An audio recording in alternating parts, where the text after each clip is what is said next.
Asian ನ್ಯೂಸ್ಗೆ ಸ್ವಾಗತ.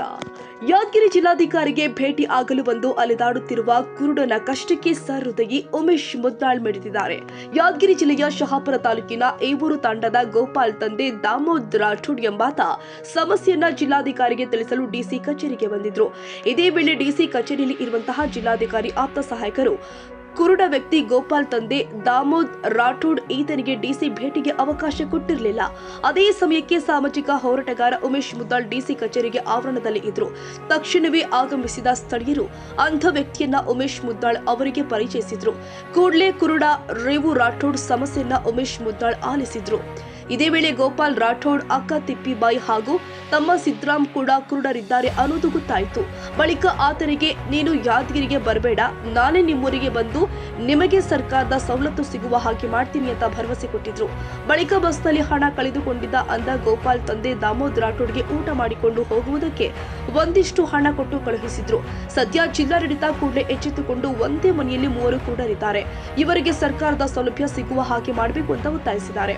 ಇಂದು ನಡೆದಿರುವಂತ ಘಟನೆ ಅಂದ್ರೆ ಒಬ್ಬ ಕಣ್ಣಿರಲ್ಲದ ಗೋಪಾಲ್ ನಾಯಕ್ ರಾಠೋಡ್ ಅವರು ಜಿಲ್ಲಾಧಿಕಾರಿ ಹತ್ರ ಹೋಗಿದ್ದರು. ಆದ್ರೆ ಬಟ್ ಅವರು ಸಿಬ್ಬಂದಿಗಳು ಡಿಸಿ ಆಫೀಸರ್ ಅಧಿಕಾರಿ ಇಲ್ಲ, ಇಲ್ಲಿಂದ ಹೊರಟೆ ಅಂತ ಹೇಳಿದ್ರು. ಅದೇ ಹೋಗುವಾಗ ಉಮೇಶ್ ಕೆ ಮುದ್ನಾಳ್ ಅವರು ಅಲ್ಲಿ ಭೇಟಿಯಾಗಿದ್ದರು.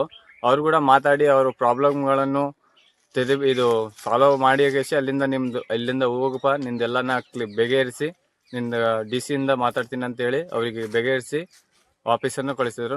ಹಿಂದೆ ನಡೆದಿರ್ತಕ್ಕಂಥ ಘಟನೆ ಗೋಪಾಲ್ ರಾಠೋಡ್ ಅಂತ ಎರಡು ಕಣ್ಣು ಕಳುವಂತ ಮನುಷ್ಯ. ಹಾಗೆ ಯಾದಗಿರಿ ಜಿಲ್ಲೆ ಅಂತ ಎಲ್ಲರಿಗಿಂತ ಹಿಂದುಳಿದ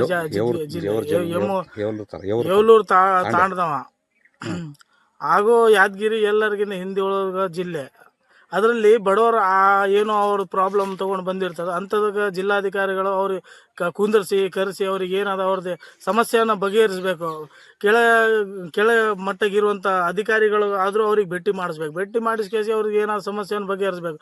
ಪಾಪ ಅವನಿಗೆ 2 ಕಣ್ಣಿಲ್ಲ ಅಂದ್ರೆ ಭೀ ಇಲ್ಲಿ ಯಾರು ಇಲ್ಲ, ಅಧಿಕಾರಿಗಳಿಲ್ಲ ಅಂತ ಅವ್ರು ಬೆದರಿಸಿ ಕಳಿಸಿದ್ರೆ ಅವ್ರು ಎಲ್ಲಿ ಹೋಗ್ತಾರೆ ಪಾಪ. ಅದು ಚಲೋ ಆಯಿತು. ಉಮೇಶ್ ಕೆ ಮುದ್ನಾಳ್ ಅವ್ರು ಬಂದಿದ್ದರು. ಅವ್ರು ಬಂದ ಕೇಸಿ ಅವ್ರಿಗೆ ಹೇಳಿ ಮಾತಾಡಿ ಅವ್ರದ್ದು ಏನಾದ್ರು ಪ್ರಾಬ್ಲಮ್ಗಳನ್ನು ಸೊಲ್ಯೂಷನ್ ಮಾಡ್ಬೇಕಂತ ಹೇಳಿಕೇಸಿ ಅವ್ರು ತಿಳಿಸಿದ್ರೆ ಪಾಡಾಯ್ತು. ಇಲ್ಲಾಂದ್ರೆ ಅವ್ರು ಎಲ್ಲಿ ಹೋಗ್ತಿದ್ರು ಪಾಪ. ಯಾದಗಿರಿ ಜಿಲ್ಲೆಯಲ್ಲಿ ಇರ್ತಕ್ಕಂಥ ಸಾಕಷ್ಟು ತಾಲೂಕುಗಳಿಂದ ಏನದ ಜಿಲ್ಲಾಡಳಿತಕ್ಕೆ ಭವನಕ್ಕೆ ಬಂದರೆ ಕಡುಬಡವರು ಸಮಸ್ಯೆ ಬಗೆಹರಿತಾವಂತಕ್ಕಂಥ ದೃಷ್ಟಿಯಿಂದ ಆಸೆ ಇಟ್ಕೊಂಡು ಬರ್ತಾರೆ. ಅಲ್ಲಿ ಜಿಲ್ಲಾಧಿಕಾರಿಗೆ ಭೇಟಿ ನೀಡಲಿಕ್ಕೆ ಬಂದಿರತಕ್ಕಂಥ ಏವೂರು ತಾಂಡದ ಗೋಪಾಲ್ ರಾಠೋಡ್ ಏನದಂದ್ರೆ ಅವ್ರು ತನ್ನ ಸಮಸ್ಯೆ ಹೇಳ್ತಿದ್ದ. ಯಾತಗ ತನಗೆ ಕಣ್ಣಿಲ್ಲ, ಅವ್ರ ಅಕ್ಕ ಕಣ್ಣಿಲ್ಲ, ಅವ್ರ ತಮ್ಮಗನ ಕಣ್ಣಿಲ್ಲ. ಅಂಥದ್ರಲ್ಲಿ ಏನಾದರೂ ಸಮಸ್ಯೆ ಹೇಳಕ್ಕೆ ಬಂದಾಗ ಆ ಮನುಷ್ಯಾಗ ಕಿಶದಲ್ಲಿ ರೊಕ್ಕನ ಕಳ್ಕಂದನ. ಮತ್ತು ಕೆಳಮಟ್ಟದ ಏನು ಆಪ್ತರ ಇದ್ದಿರ್ತಕ್ಕಂಥ ಆಪ್ತ ಸಹಾಯಕರು ಇಲ್ಲಂತೇಳಿ ಗದರಿಸ್ತಕ್ಕಂಥ ಇದು ದುರದೃಷ್ಟಕರ. ಮಾನ್ಯ ಜಿಲ್ಲಾಧಿಕಾರಿಗಳು ಇಂಥವ್ರನ್ನ ತೆಗೆದುಕೇಸಿ ಬೇರೆ ಕಡೆಗೆ ಆಗಬೇಕು. ಇನ್ನೊಂದು ಏನದಂದ್ರೆ ಬಂದವರಿಗೆ ಸಮಸ್ಯೆ ಬಗೆಹರಿಸ್ತಕ್ಕಂಥ ಕೆಲಸ ಮಾಡೋಕೆ. ಆದರೆ ಆ ಮನುಷ್ಯಾಗ ಶೀಘ್ರ ನೀವು ಊರಿಗೆ ಹೋಗಪ್ಪ, ನಿನ್ನ ಜವಾಬ್ದಾರಿ 1 ವಾರದೊಳಗೆ ನಾನು ಊರಿಗೆ ಬರ್ತೀನಿ, ನಿಮ್ಮಲ್ಲಿ ಇರ್ತಕ್ಕಂಥ ಎಲ್ಲ ಸಮಸ್ಯೆಗಳನ್ನು ಜಿಲ್ಲಾಧಿಕಾರಿ ಗಮನಕ್ಕೆ ತಂದು ಮಾಡಿಸ್ಕೊಡೋದಾಗಿ ಭರವಸೆ ನೀಡೀನಿ. 1 ವಾರದೊಳಗೆ ಆಗಲಿ ಅವ್ರ ಮನೆಗೆ ಹೋಗಿ ಭೇಟಿ ನೀಡ್ತಕ್ಕಂಥ ಕೆಲಸ ಮಾಡ್ತೀನಿ. ಮತ್ತು ಏನದಂದ್ರೆ ಮುಂದೆ ಏನದ ಅದಕ್ಕೆ ಸವಲತ್ತು ಕೊಡಿಸಲಿ ನಾನು ಪ್ರಾಮಾಣಿಕ ಪ್ರಯತ್ನ ಮಾಡ್ತೀನಿ. ಜಿಲ್ಲಾಡಳಿತದಲ್ಲಿ ಇಂಥ ಘಟನೆಗಳು ನಡಿಬಾರದಂತಕ್ಕಂಥದ್ದೇ ನಂದ ಒತ್ತಾಯ. ಇದೇ ಸಂದರ್ಭದಲ್ಲಿ ಗೋವಿಂದರಾಜ್ ಪವನ, ಮಹಿಬೂಬ್ ಸಾಹುಕಾರ್, ಅಬ್ದುಲ್ ಸಾಬ್, ಖಾಜಾ ಹುಸೇನ್, ಪ್ರಜ್ವಲ್, ಶಿವರಾಜ್, ತಾಯಪ್ಪ, ಮೊಹಮ್ಮದ್ ರಫೀಕ್, ನಿಂಗಪ್ಪ, ಬಸಲಿಂಗಪ್ಪ, ಮಲ್ಲೇಶ್, ಅಮತಪ್ಪ, ಪ್ರಭು, ನಾಗರಾಜ್, ಹನುಮಂತ, ಶ್ರೀನಿವಾಸ, ಶಿವಕುಮಾರ್, ದೊಡ್ಡಯ್ಯ, ರಮೇಶ್, ಹನುಮಂತರಾಯ್, ಶರಣು ಪಿಡಪ್ಪ, ನಾಯಕ ತಿಪ್ಪಣ್ಣ ಸೇರಿ ಅನೇಕರು ಉಪಸ್ಥಿತರಿದ್ದರು. Nizamuddin, Yadgir, Asian news.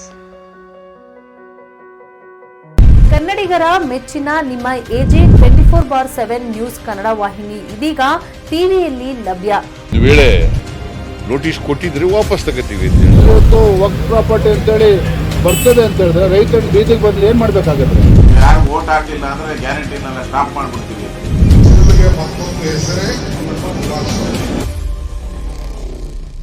ಕರ್ನಾಟಕ ಮತ್ತು ದೇಶ ವಿದೇಶ 360 ಡಿಗ್ರಿ ಸುದ್ದಿ ಹಾಗೂ ಉತ್ತರ ಕರ್ನಾಟಕ, ಬೆಳಗಾವಿ, ಬಾಗಲಕೋಟೆ, ಧಾರವಾಡ, ಹಾವೇರಿ, ಗದಗ, ಬಿಜಾಪುರ ಜಿಲ್ಲೆಯ ಕ್ಷಣದ ವಿವರವನ್ನ ಪಡೆಯುವುದಕ್ಕೆ AJ 24/7 ನ್ಯೂಸ್ ಕನ್ನಡ ವಾಹಿನಿಯನ್ನ ಲೈಕ್ ಮಾಡಿ, ವಿಡಿಯೋಗಳನ್ನು ಶೇರ್ ಮಾಡಿ, ಕಮೆಂಟ್ ಮಾಡುವ ಮೂಲಕ ನಮ್ಮ ವಾಹಿನಿಗೆ ಸಹಕಾರ ನೀಡಿ ಮತ್ತು ಚಾನೆಲ್ ಅನ್ನು ಸಬ್ಸ್ಕ್ರೈಬ್ ಮಾಡಿ.